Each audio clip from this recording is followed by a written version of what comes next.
നമ്മൾ ഈ ഡ്രാമാറ്റിക് ആയിട്ടുള്ള അടിയൊക്കെ സിനിമയിൽ കണ്ടിട്ടുണ്ടാവില്ലേ? പക്ഷെ ഇന്നലെ എൻ്റെ ലൈഫിൽ അങ്ങനെ ഒരു അടി എനിക്ക് റിയൽ ഇൻസിഡൻസ് എനിക്ക് കാണുന്നു തന്നെ. ഞാൻ നോക്കുമ്പോൾ ഞാൻ ഫുഡ് കഴിച്ചുകൊണ്ടിരിക്കുകയായിരുന്നു. അപ്പോൾ രണ്ട് കുട്ടികൾ ഷോൾഡർ കൈയിട്ടിട്ട് രണ്ടുപേരും കൂളായിട്ട് പോകുന്നുണ്ട്. പിന്നെ നോക്കുമ്പോൾ രണ്ടുപേരും മണ്ണിൽ ഉരുണ്ട് കിടക്കുന്നതാണ്. രണ്ടുപേരും ഫുൾ അടിയോ, അവൻ്റെ ഡ്രസ്സൊക്കെ വലിച്ചു കീറി, എവിടെ നിന്നൊക്കെയോ ബ്ലഡൊക്കെ വന്ന് ഫുള്ള് സീന്. അപ്പോൾ ഞാൻ ഓർത്തത് എന്തായിരിക്കും. അപ്പോൾ ഞാൻ വന്നിട്ട് അപ്പോഴത്തേക്കും ബാക്കിയെല്ലാം ചെക്കന്മാർ വന്നിട്ട് നോക്കി നിൽക്കാം.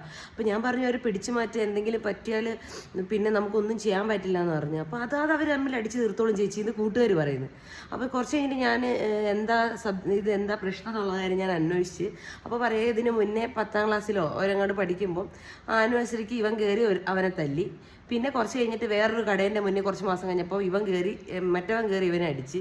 പിന്നെ അങ്ങോട്ടും ഇങ്ങോട്ടും അടിയായപ്പോൾ ഇവർ തമ്മിൽ പറഞ്ഞ് തീർക്കാൻ വേണ്ടിയിട്ട് ലാസ്റ്റ് അങ്ങോട്ടും ഇങ്ങോട്ടും അടിച്ച് തീർക്കാൻ വേണ്ടിയിട്ടാണ് ഇപ്പോൾ ഇന്നത്തെ ഈ അടി ഉണ്ടായേക്കുന്നതെന്ന് ഞാനിങ്ങനെ ആലോചിക്കുക. ഇപ്പോഴത്തെ നല്ല കുട്ടികളുടെയൊക്കെ മൈൻഡ് സെറ്റ് ഒരുതരം റിവെഞ്ച് മൈൻഡിൽ വെച്ചിട്ടില്ലേ.